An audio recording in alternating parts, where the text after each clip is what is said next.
Hello, and welcome back to Let's Play Planescape Torment, with me, BringItDon. So off camera, I did use console commands to add the decanter of Endless Water back to my inventory.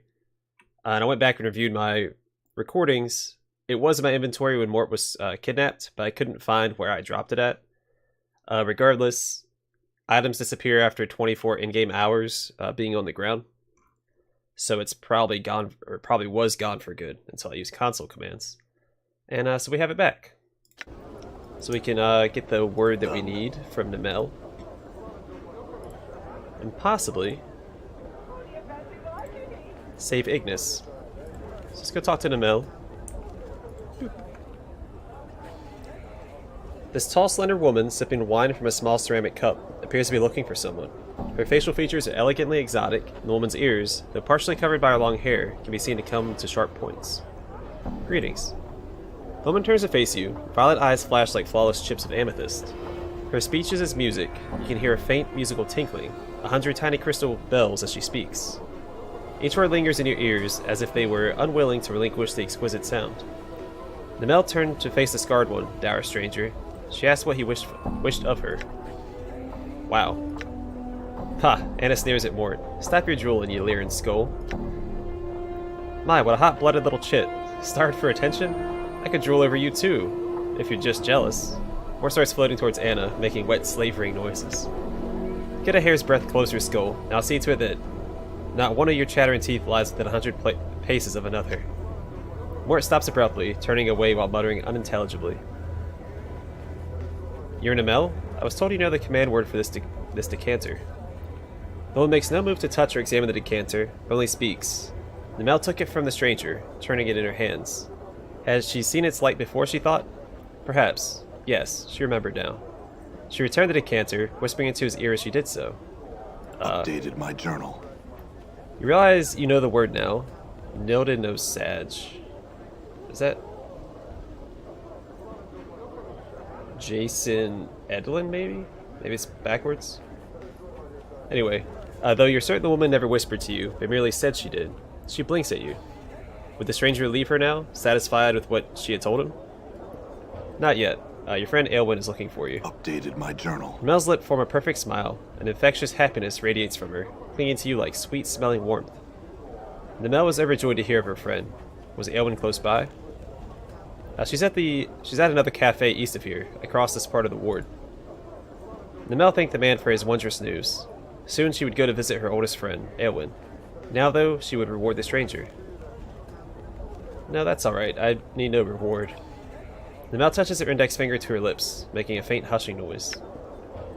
She would draw the stranger close, laying her hand upon his chest and kissing the pale, leathery skin of his cheek.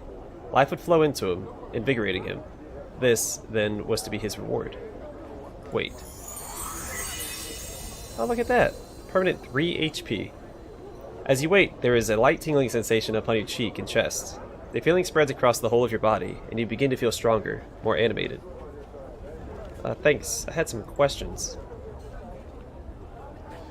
Nemelle listened to the stranger's questions, but could answer none.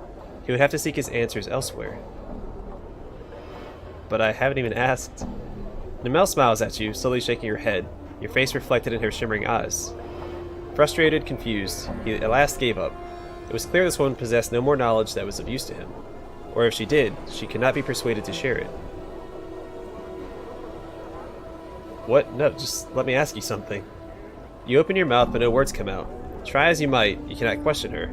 Nemelle shakes her head sadly. Farewell, then. I want to know what they are. What her and Aelwyn are. Gone.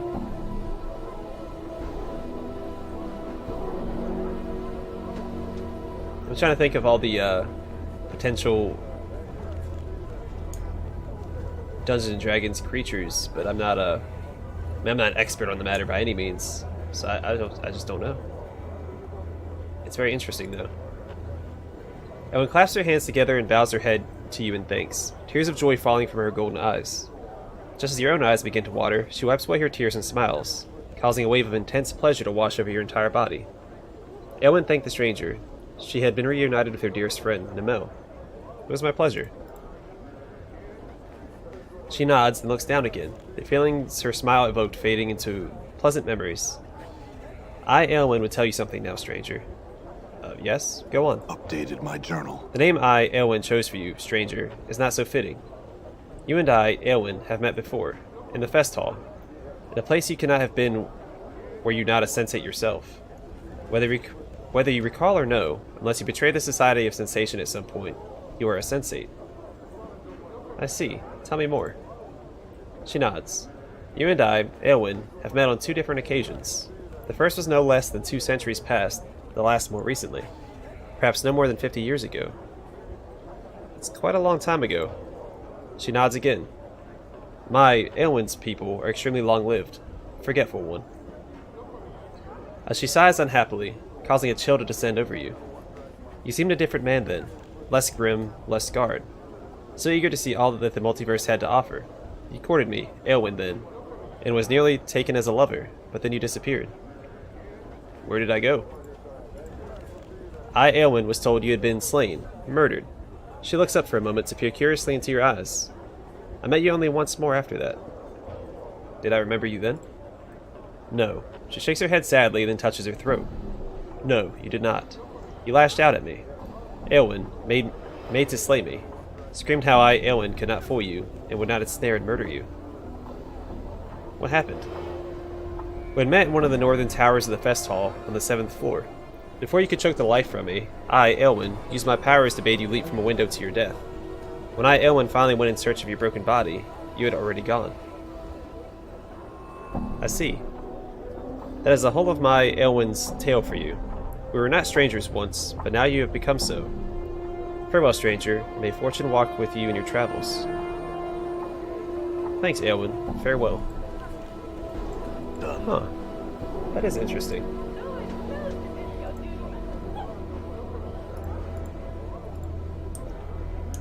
So we have a history, and she's part of the Sensate. I assume she was like some sort of like deity.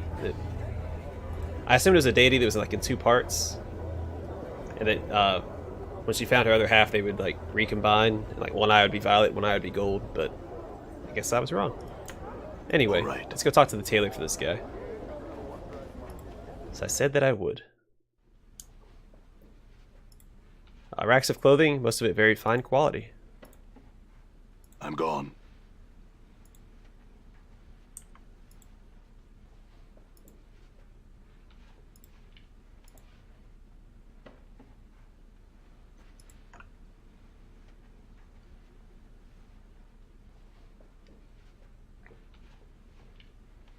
This short, heavy-set, middle-aged man is wearing clothes that seem to be spun of glittering gold. In his hands he holds a bolt of cloth strung taut across a wooden frame. He is currently embroidering some pattern into the fabric. Greetings. The man doesn't seem to acknowledge your presence. He continues to work at his embroidery, muttering under his breath. As he sews, shimmering motes of light seem to sparkle and drop from the tip of the needle. Good sir, did you hear me? The man does not look up from his work, frowning distastefully as he answers you. Yes, yes, and I am certain that what you need is truly quite urgent. Now if you could be silent for just a moment. Wait quietly. At last he sets down the embroidery and looks up at you. Before you can speak, however, he suddenly picks up another item and sets to work on it. Again, as he works, what looks to be tiny colored sparks drip from the fabric. Wait some more. He finally finishes his work, setting it down to examine you. Greetings, I am Goncalves. Now what was it you were here to see me about? I had questions. Hope 'tis about garments and the like. I shan't answer anything not concerning myself or the store, you know. What were those lights while you were embroidering? That? Nothing, sir, but a bit of the art, which I at times weave into fabric when the fancy strikes me. Those items which I lavish enchantments upon are my most special creations, and are rarely sold. What sort of magical clothes do you have available? Goncalves looks you over, frowning. Nothing that would fit you, that is for certain. I'd like to see what you've to offer just the same.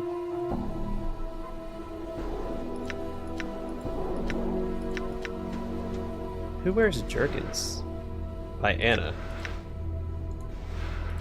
Oh, I have enough to buy it. Alright, probably won't buy anything for me either. So what do they do? Armor class 4, They go 1, weight 12. Okay, so that one's more defensive. This one just gives her an increase to her skills. I would definitely go for that one. It's funny because this one's more expensive.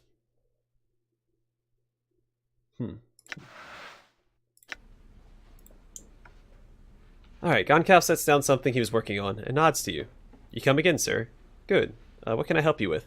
I had questions. Could I buy some needle and thread here? Okay, I can. I wanted to pick up a dustman costume. You're in luck then, sir. I happen to have one available. Its cost is 30 copper commons. Sure, I'll take it. Goncalf takes a set of neatly folded robes from under a counter. Here you are, sir. I would warn you, though. This is for the upcoming masquerade of Lord Erd. Many folk are already attending as dustmen. I'll keep that in mind. Farewell, Goncalves.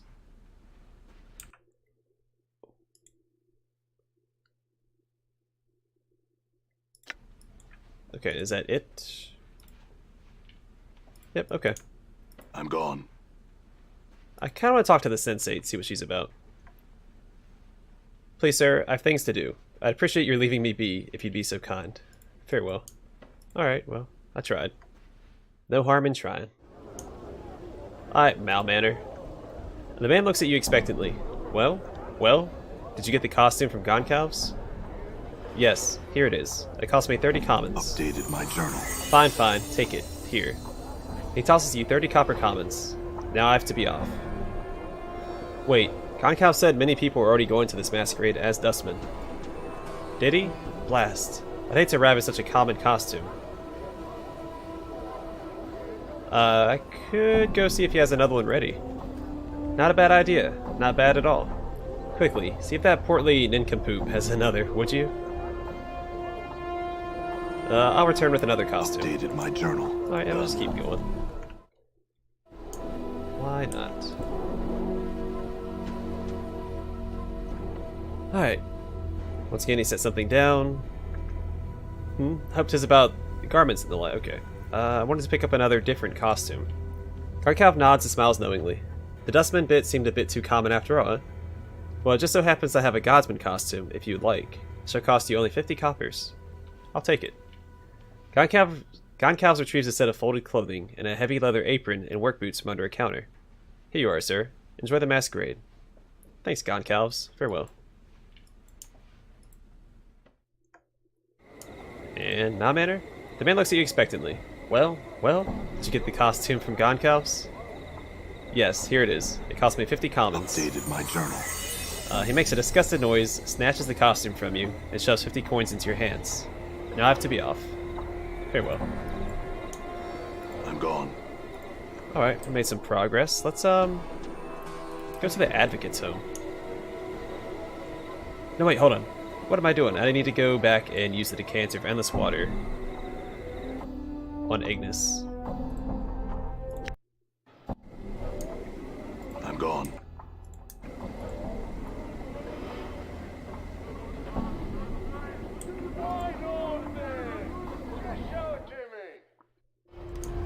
I'm gone.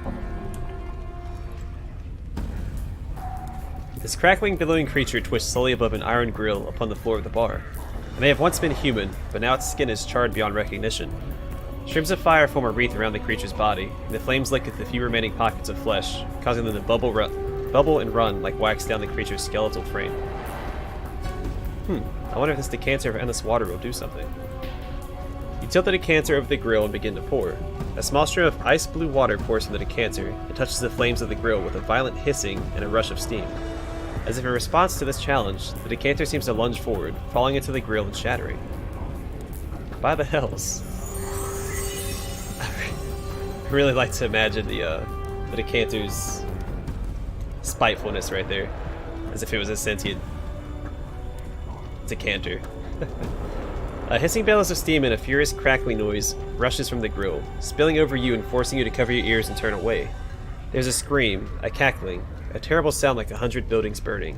People screaming, their screams being cut short by the roar of flame and melting flesh. Cover your ears and block out the sound. As you put your hands over your ears to block out the sound, you feel a stickiness in your hands, like hot cheese or candle wax. Your ears are bleeding from the sound. You draw your hands back and see them covered with chunks of melted flesh filled with bloody swirls. Try and get out of the bar. You bounce around from the bar, anything to get away from the sound, when suddenly it all falls silent, except for a jagged crackling coming from the grill. You turn. On the grill lies the decanter of endless water, now nothing but shards and steam.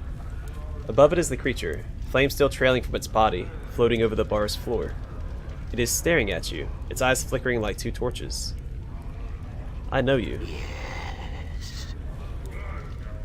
The creature's face splits, charred flesh peeling away from its jaw so that it might speak. Then he said yes. Its voice crackles, burns, roars through the creature's chest, and with every word, flakes of cinder and ash spit from its mouth and drift into the air. You can barely stand to look at the thing. The blazing radiance surrounding it is terrible to behold. Ignus. Yes, long have I slept dreams of flames. I am yours till death comes for us both. The creature floats towards you, the air bending from the thermals surrounding it. As if in response, flames curl within Ignus's throat, and a tongue of flame streams from behind his blackened teeth. We shall see. Looks like my skills have increased. So we have Ignus. Wow, he got a lot of hit points. +1 to fist. Hot job. Or hot dog, not hot job. That doesn't make sense. So he has +4 to fist. What is my dagger at? Because I trained...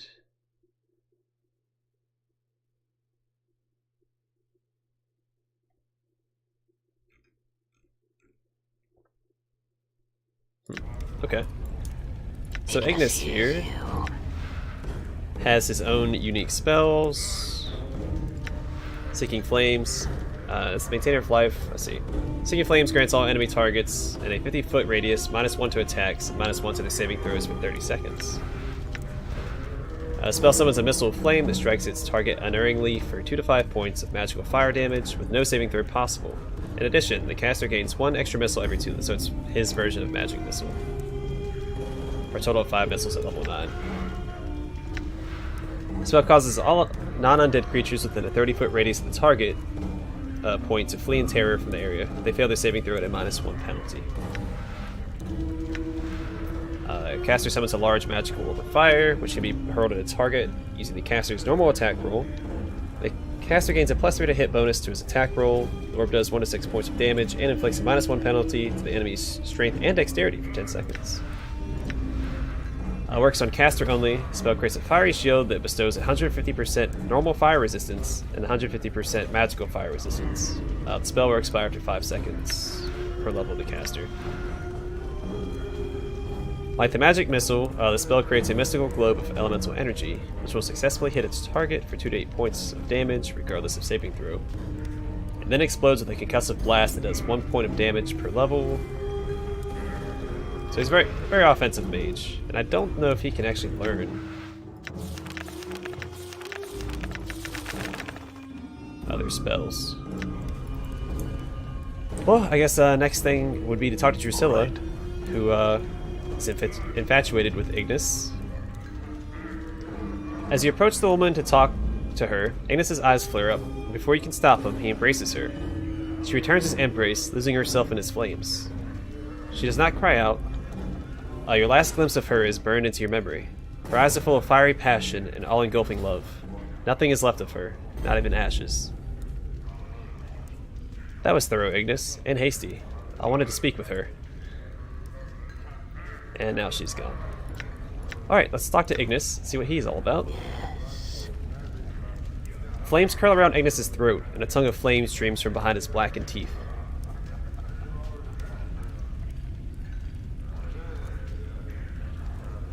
Let's see. Let's start with this. Ignus, you master of the art. Can you teach me any of your powers? I don't know why he's hissing at me. Ignus once knew much. No longer. Ignus burns. In suffering. Ignus learns. A tiny flame gusts from his mouth, like laughter. A stream of embers spits forth. Suffer. Learn. I am willing to suffer for such knowledge. As you're about to speak the words, you feel a crawling sensation in the back of your skull. and you're suddenly struck with the certainty that the knowledge Ignus has to teach may permanently scar you. But you don't know how you know this. I am willing to suffer for such knowledge. Suffer? Flames flicker eagerly along the edges of Ignus's mouth, spiraling up along the melted ruin of his face. Burn? Pieces of self are burned away.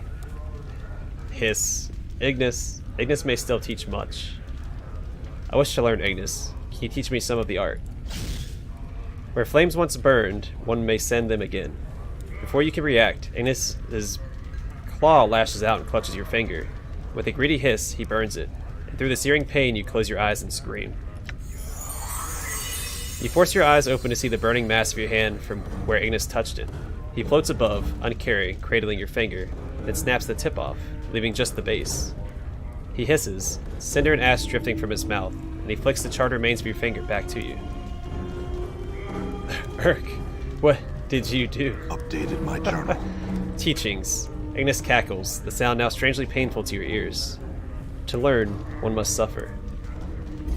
Well, I wish to learn more. Suffer? Flames flicker eagerly along the edges of Ignus's mouth, spiraling up along the melted ruin of his face. Burn? Pieces. Okay, we've already read all this.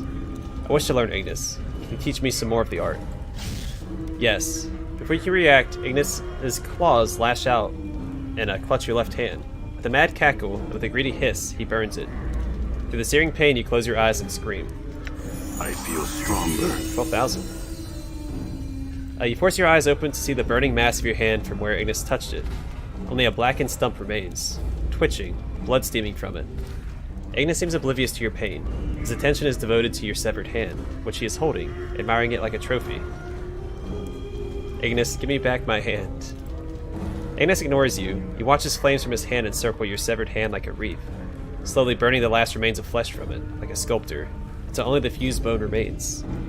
He gives a long, low hiss, and then flings his creation back to you. You manage to catch it in your remaining hand. You notice the flesh of your severed hand is reknitting itself, slowly, painfully. It looks like it's regrowing. What did you do? Updated my journal. Teachings. Ignus cackles, the sound now strangely painful to your ears. To learn, one must suffer. I wish to learn more? How far can I go? Hold on, let's... I feel stronger. Summarization, characteristic point, 40 points gained. I kind of want to do intelligence, but I might just stick to charisma. We'll do intelligence. Yeah, because we're almost at 25, and 25 is the max.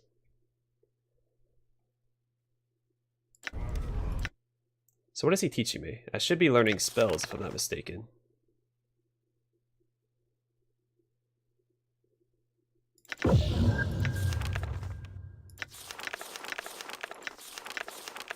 Then again, maybe not.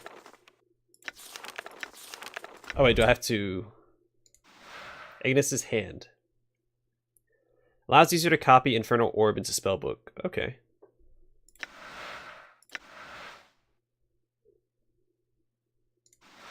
Ignus's Charm. Allows user to copy Seeking Flames. Which are what level spells.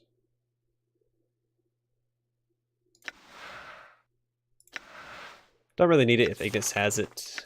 It's a debuff. Infernal Orb might be nice instead of Luck. Oh,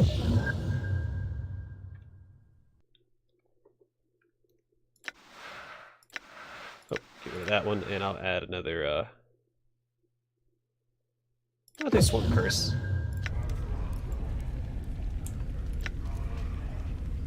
So am I actually missing a hand now? I mean, you can't dual wield anyway, so I guess it doesn't really affect me. Let's see, Ignus, you master of the art. I'm willing to suffer to learn more. Ignus hurls himself into the air, leaving a hissing flame trail as he rises. No more. Pieces of self are burned away. Ignus, yet no more of sharing will Ignus teach. You need pieces of me in order to teach me. What about this strip of my intestines? Ignus cocks his head as you hold up your intestines. Then he suddenly swoops in and snatches it from your grasp. Holding it, he strings it between two hands like rope, and he hisses to himself. You watch the intestines steam as he holds them, turning black, and you feel a slow burning pain in your abdomen. Ignus strings out the intestines, handspan by handspan, and as he lets each length fall from his grasp, it starts rotating around him like a spiral, snaking in a slow pattern, each portion being roasted by his flames.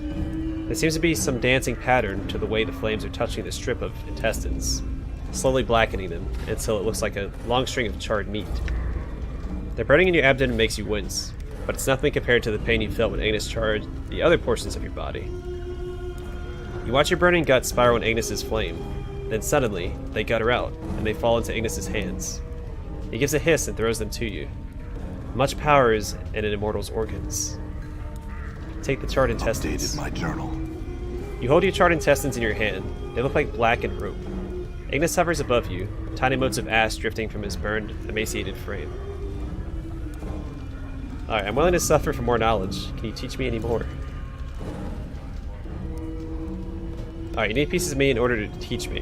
What about my eyeball? Ignus lashes out again, his finger like a spear. But he doesn't strike for the eye that you can remove. Instead, he impales your other eye. Oh man. There's no pain for a moment, only surprise. Then you scream as Ignus lets loose a stream of flames into your socket. They seem to eat into your skull. The hiss of burning flesh fills your nostril, and smoke clouds your vision. You force your eyes open through your bloodied vision. Yet only one eye opens. I lost 2 max HP? Man, alright. That's fine, I'm a mage, I don't need it. You can barely make out Ignus, hovering in the air in front of you, his hands cupping a small orb of flame in his hands. Your eye, seemingly untouched by the heat. As you watch, his hands cover the eye, and you feel a second burning pain in your eye socket. And suddenly, even through the searing pain, you can see correctly again. Ignus opens his hands, and within it, you can see the ruined mass of your eyeball, barely recognizable. Yet, your eye is still in its socket. He cackles, and with a breath of flame, the eyeball rises from his grasp and drifts over to you, like a flake of ash in the air. Take the eyeball. Your eyeball. Updated my journal. Tiny snakes of flame spiral from Ignus's ruined sockets, traveling up past his charred skull. More teachings. The 2 snakes of flame circle around behind him, then flare into torches in his hands. More sufferings. Alright, I have nothing else I can give him in exchange for knowledge. Infernal Shield, and Ignus's Terror. With the Witcher spells I probably won't use so long as Ignus is in my party.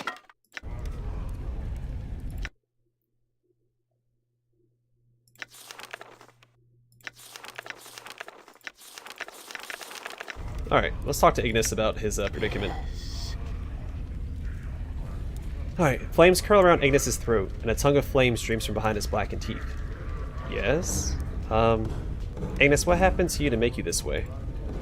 This way. A small pocket of flesh on Ignus's cheek pops and runs in a steaming trickle down his jaw. This way. Ignus always was. But you look human. Or at least you look like you were human once. Ignus twists, hunching his head forward as his body spins slowly above the ground. The effect is much like a fiery whirlwind, thermal streaming off his body, distorting the air around him. Still Ignus. Always Ignus. Never mind then, I had some other questions. As you open your mouth to speak, Ignus suddenly whirls on you. You are forced to choke back your words as the heat from his frame floods over you. Ignus, might you be sparks and bodies, always seeking to rise. Sparks and bodies? What do you mean? All things burn inside. Ignus's head cranes back and throws his arms wide, spirals of flame and heat traveling up his arms. Only need to be kindled with flames to become Ignus. So might you have been Ignus.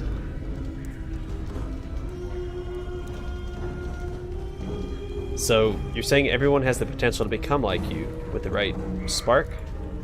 Yes. Ignus grins, cocking his head to one side, ashes falling from his skull and being swept up in the flaming wreath that surrounds him. I have some other questions. Hiss. Your heart jumps as Ignus soars several feet into the air, and his jaw tears open. Fiery trails spilling forth like a nest of snakes. No more talk and questions. Silence. But I wish to speak of flames, Ignus, and of burning. Your words are like oil, and you watch them fill Ignus' eyes, fanning the flames you see there. Flames? Ignus drifts down slightly, the heat around him rising as if in interest. Speak. Ignus will listen. What were you doing in the Smoldering Corpse bar? For a moment, you don't think Ignus has heard you, when suddenly the fires in his eyes dim slightly, and he gives a soft hiss, cinders and ash dancing at the edges of his jaw. Ignus once knew nothing of flames. Yes? Once, Ignus knew nothing of flames. He set small fires, tiny flames, tiny flickerings, small bits of flame. Ignus hisses again, ashes and fiery motes drifting from the ruin of his mouth. The fires grew. Ignus set fires to their streets, and lit the fires of anger in their hearts. Yes? You speak, but Ignus doesn't seem to hear you. He seems to be somewhere else, as if reliving a memory through his words. Against your will, you stop and listen. They sought to punish Ignus, the small flies from the hive. They wished to see Ignus burn, after Ignus set fire to their streets. Tiny magelings, hedge wizards, runecasters, tiny sparks of magic came to punish Ignus for hurting their loved ones. They sentenced Ignus to burn, made Ignus a torch, a spitting flame, burning, burning. It was justice, they said. Justice. You watch, mesmerized, as Ignus begins slowly turning again, as he did above the grill in the Smoldering Corpse. But it was not a sentence. There is so much flames and pain that there is no pain. There is light and heat, and the flesh runs as tallow across my bones. And for the first time, Ignus is pleased. Ignus stops his rotation, and his gaze falls upon you. As it does, the fires in his eyes flare, and a charred grin splits his features, the flesh crackling and bubbling as it melts and streams down his face. Ignus wears the face of all hells of flames, and his next words are spoken like a death sentence, not only for you, but for everyone everywhere. When the plains burn and all life is torches, then Ignus shall at last be at peace. I wish to speak more of flames and burning, Ignus.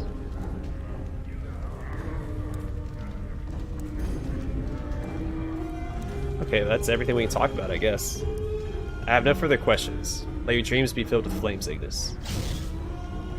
No speak. Ignus howls, and the air around you twists again from the sheer amount of heat. Speak of flames, speak of the burning.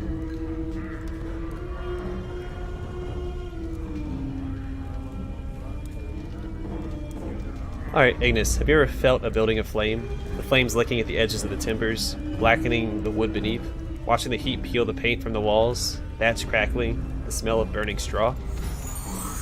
As you speak, the crackling of the flames around Ignus's frame ebbs, as if the flames themselves are listening to your words. When you finish, Ignus hisses softly, and the flames in his eyes have dimmed, as if he is lost in a memory. Yes. We'll speak later then, Ignus. Stay calm in the meantime. Done. Alright, so we have a very volatile companion with us. I think he's chaotic evil.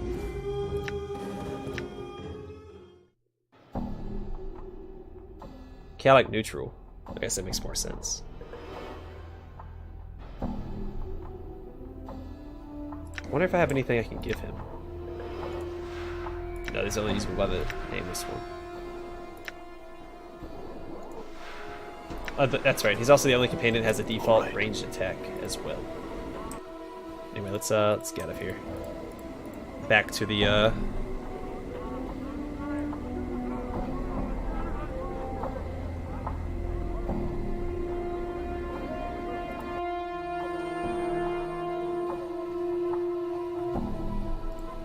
Lurk's Ward.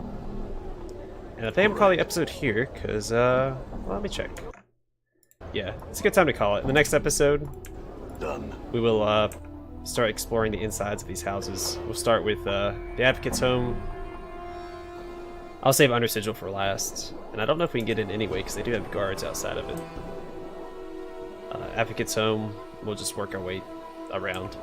Anyway, thanks for watching, and I hope to see y'all in the next episode.